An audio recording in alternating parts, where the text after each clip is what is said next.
नमस्कार, मी नेहा जोशी. माझ्या मनम ध्यानम या चॅनलमध्ये तुमचं पुन्हा एकदा खूप खूप स्वागत. तुम्ही कधी विचार केला आहे का की खूप कष्ट करूनही काही लोकांकडे पैसा येत नाही, आला तरी टिकत नाही आणि काही लोक मात्र खूप कमी कष्टामध्ये करोडो रुपये कसे कमावतात?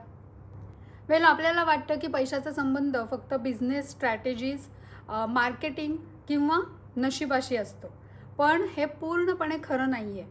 पैशाचा थेट संबंध आपल्या मानसिकतेशी, आपल्या भावनांशी आणि आपल्या शरीराशी पण असतो. येस. आज मी तुम्हाला नेमकं हेच सगळं काय गौडबंगाल आहे ते सांगणार आहे. यातल्या खूप गोष्टींनी तुम्हाला आश्चर्य पण वाटेल. तर ॲक्च्युली हे सगळे मनी ब्लॉक्स आहेत. पण मनी ब्लॉक्स व्हायची काही काही कारणं तुम्हाला माहितीही नसतील. ओके, सो सगळ्यात पहिलं म्हणजे आपण सारखं मनी ब्लॉक्स असं ऐकतो. आता पण मी त्याच्याबद्दल बोलते आहे. पण मनी ब्लॉक्स म्हणजे नेमकं काय? तर मनी ब्लॉक्स म्हणजे पैसा मिळवण्यापासून, टिकवण्यापासून किंवा वाढवण्यापासून आपल्याला रोखणारे आपलेच नकारात्मक विचार, भावना किंवा विश्वास म्हणजेच लिमिटिंग बिलीफ्स. म्हणजेच थोडक्यात सांगायचं झालं मराठीमध्ये तर मनात पैशांविषयी आपण जे ग्रह करून घेतो ना, ते म्हणजेच मनी ब्लॉक्स. पण आज मी हे मनी ब्लॉक्स व्हायची जी कारणं सांगणार आहे ती ऐकून तुम्हाला धक्का पण बसू शकतो. पण मी त्यावरचे उपाय पण सांगणार आहे. सो शेवटपर्यंत व्हिडिओ अगदी नक्की बघा, तुमच्याच फायद्याची गोष्ट आहे. सो सगळ्यात पहिलं कारण मनी ब्लॉक्स व्हायचं म्हणजे पैसा आणि आनंद म्हणजेच मनी अँड प्लेजर. सो पहिला पॉईंट असा आहे की पैसा आणि आपल्या शरीरातली आनंदाची भावना. तुम्हाला माहिती आहे का की आपल्या मज्जासंस्थेमध्ये म्हणजे नर्वस सिस्टीममध्ये पैसा आणि इच्छा किंवा आनंद हे सगळं एकाच सर्किटवरती चालतात. आणि जर का नीट ऐका, हां, महत्त्वाचं आहे. जर का तुम्हाला तुमच्या आयुष्यामध्ये सुखसुविधा किंवा आनंद उपभोगताना म्हणजेच काहीही एन्जॉय करताना मनातून एक अपराधी भावना येत असेल ना, एक प्रकारचं गिल्ट प्रत्येक वेळेला वाटत असेल ना, तर तुम्हाला तुमच्या कामासाठी योग्य पैसे मागताना पण संकोच वाटेल.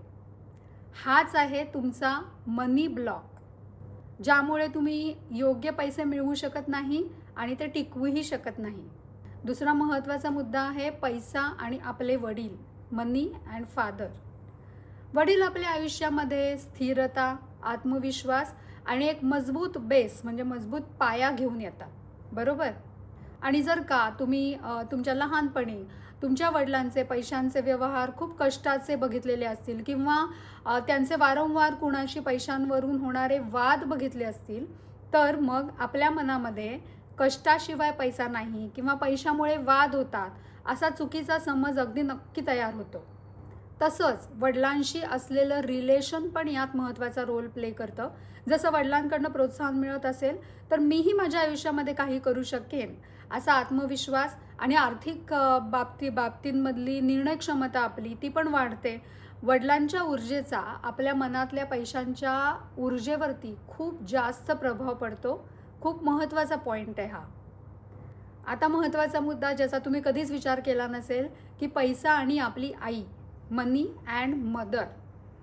आई ही आपल्याला स्वीकारण्याची क्षमता म्हणजे कपॅसिटी टू रिसीव आणि ॲक्सेप्ट हे शिकवते. म्हणजे आपल्याला आपल्या आईच्या वागण्या बोलण्यातूनच हे आपण शिकतो. सो इम्पॉर्टंट पॉईंट काय आहे की जर तुमच्या आईनं आयुष्यभर फक्त त्याग केला असेल आणि स्वतःसाठी काही घेतलं नसेल, स्वतःवरती पैसे कधी खर्च केले नसतील, तर तुम्हालाही इतरांकडून पैसे किंवा आदर म्हणजेच रिस्पेक्ट स्वीकारताना अडचण येऊ शकते. आपण मग आपल्या कामामध्ये किंवा आपल्या बिझनेसमध्ये नको तितकं फ्री किंवा डिस्काउंट द्यायला लागतो किंवा जॉबमध्ये आपल्या गरजेपेक्षा जास्त काम करतो पण मोबदला कमी घेतो. तुमचा हा मनी ब्लॉक आहे का? आठवा, नीट विचार करा. त्याचप्रमाणे पैसा आणि आपलं शरीर यांचा पण अतिशय जवळचा संबंध आहे. मनी अँड आवर बॉडी. पैसा तुमच्या डोक्यात नाही तर तुमच्या मज्जासंस्थेमध्ये म्हणजेच आपल्या नर्वस सिस्टीममध्ये असतो खरं तर. म्हणजे काय की जर अचानक तुमच्याकडे भरपूर पैसे आले कुठल्याही कारणाने, तर तुमचं शरीर ते सांभाळू शकेल का? म्हणजे बऱ्याचदा लोक जास्त पैसे आले की घाबरतात किंवा मग ते चुकीच्या जागी पटकन खर्च करून संपवून टाकतात. आपण बघतो ना अशा कितीतरी क्विज कॉम्पिटिशनमध्ये किंवा लॉटरी लागल्यावरती लोक पैसे पटकन संपून टाकतात, परत गरीब होतात. सो पैशाला सामावून घेण्याची आपली शरीराची क्षमता आपल्याला वाढवावी लागते.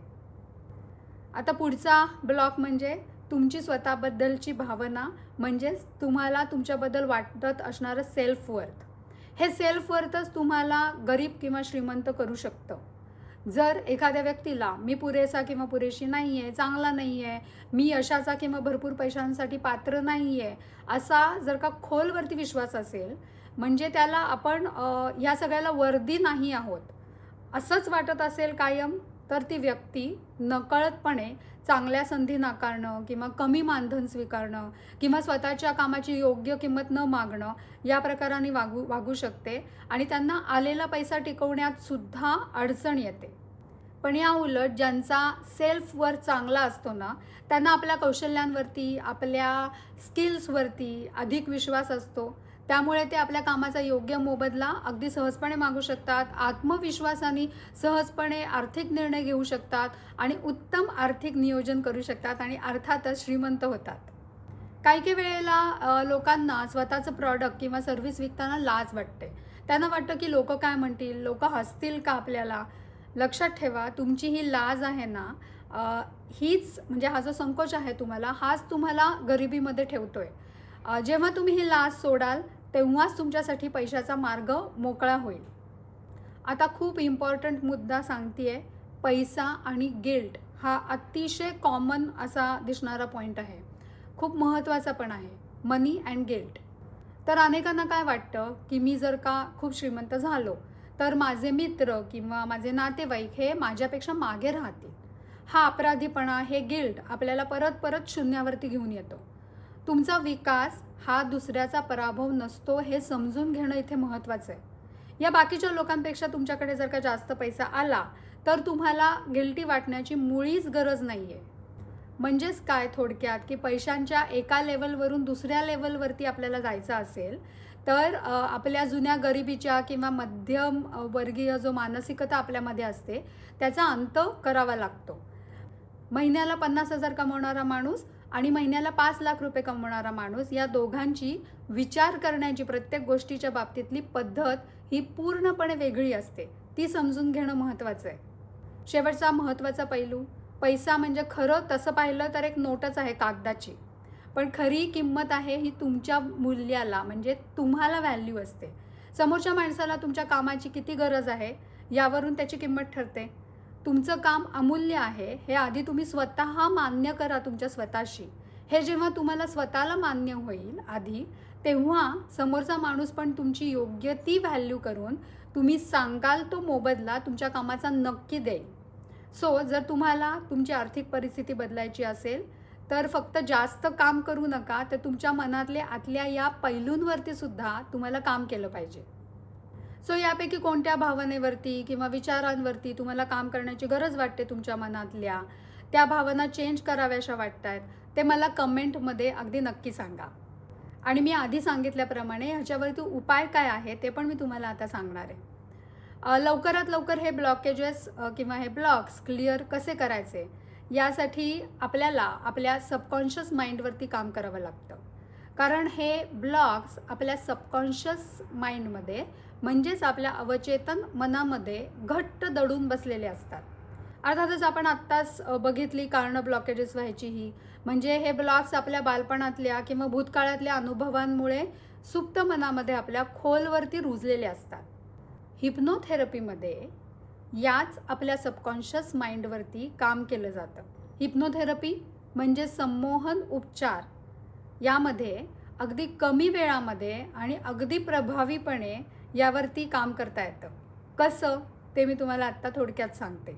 सो सगळ्यात पहिलं म्हणजे मूळ कारणाचा शोध, म्हणजे रूट कॉज काय आहे ते फाइंड आउट करणं. आपण जेव्हा जागृत अवस्थेमध्ये असतो तेव्हा आपल्याला समजत नाही की आपण पैशाला लांब का ढकलतोय. पण संमोहनावस्थेमध्ये म्हणजे जेव्हा तुम्ही खूप डीप रिलॅक्सिंग स्टेटमध्ये असता, तुमचं सबकॉन्शियस माइंड आपल्याला ॲक्सेस करता येतं, तेव्हा त्या व्यक्तीच्या सुप्त मनाचा दरवाजा उघडतो. त्यामुळे आपल्याला आपल्या बालपणामधल्या आईवडिलांचे काही पैशांचे वाद असतील, गरिबीची भीती किंवा आनंदाबद्दल वाटणारा अपराधीपणा, गिल्ट, हे नेमकं नक्की कुठून आलं हे शोधायला खूप इझी जातं. त्यानंतर नकारात्मक प्रोग्रामिंग बदलता येतं, म्हणजेच reprogramming of the subconscious mind. म्हणजे आपल्या मनामध्ये पैसा वाईट आहे किंवा कष्टाशिवाय पैसा मिळत नाही किंवा मला पैसा मिळणारच नाही आहे, अशा ह्या काही जुन्या आणि चुकीच्या धारणा किंवा बिलीफ्स बसलेल्या आहेत, त्यांना काढून तिथे सकारात्मक आणि समृद्धीच्या नवीन सूचना, नवीन सजेशन्स दिल्या जातात. सबकॉन्शियस माइंडचं म्हणजेच रिप्रोग्रामिंग केलं जातं. या सगळ्यामुळे काय होतं, भावनिक मुक्ती म्हणजे इमोशनल रिलीज. भूतकाळातली लाज, राग किंवा अपराधीपणाच्या भावना ज्या आपल्या शरीरामध्ये, मज्जासंस्थेमध्ये म्हणजेच नर्वस सिस्टीममध्ये आपल्या अडकून बसलेल्या असतात, त्यांना संमोहनामध्ये म्हणजेच हिप्नोथेरपीमध्ये सुरक्षितपणे बाहेर काढलं जातं. त्यामुळे आपल्या शरीराची आणि मनाची पैशाला सामावून घेण्याची क्षमता वाढते. मी तुम्हाला मगाशी एक्सप्लेन केलंच आहे की ही आपल्या शरीराची पैसा सामावून घेण्याची क्षमता वाढणं किती महत्त्वाचं आहे. ओके, आता हे सगळं करून, या सगळ्या प्रोसेसेस करून हे मनी ब्लॉक्स तर दूर झाले, पण पुढं काय?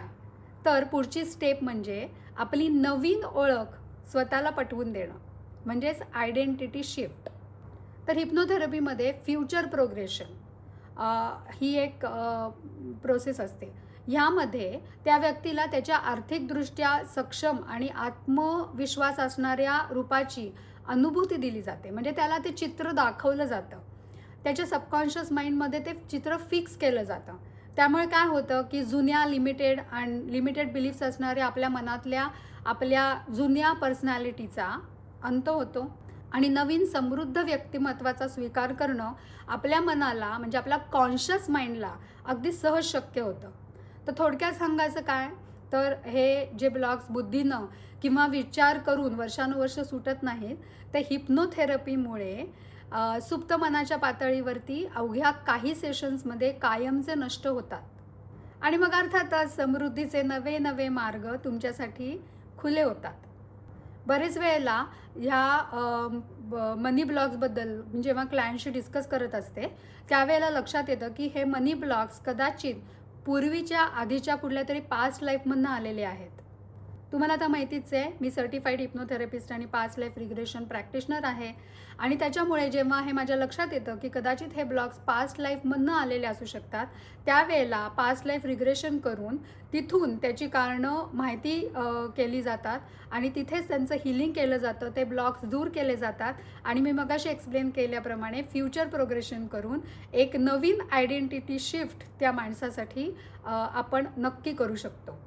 तुम्हाला पण जर का पैसा मिळवण्यामध्ये काही अडचणी येत असतील, खूप कष्ट करूनसुद्धा आपल्याला पैसे कसे मिळत नाहीत, आपण टिकवू कसे शकत नाही, हे लक्षात येत नसेल, तुमचे मनी ब्लॉक्स काय असतील हेच तुमच्या लक्षात येत नसेल, किंवा मी आत्ता जे एक्सप्लेन केले त्यातले कुठले तरी मनी ब्लॉक्स असतील आणि ते तुम्हाला दूर करायचे असतील प्रभावीपणे, सहजपणे आणि लवकरात लवकर, तर मला नक्की कॉन्टॅक्ट करा. I will definitely help you in what ever way I can. हा माझा व्हिडिओ तुम्हाला जर का आवडला असेल, यातल्या गोष्टी पटल्या असतील, तर लाईक नक्की करा.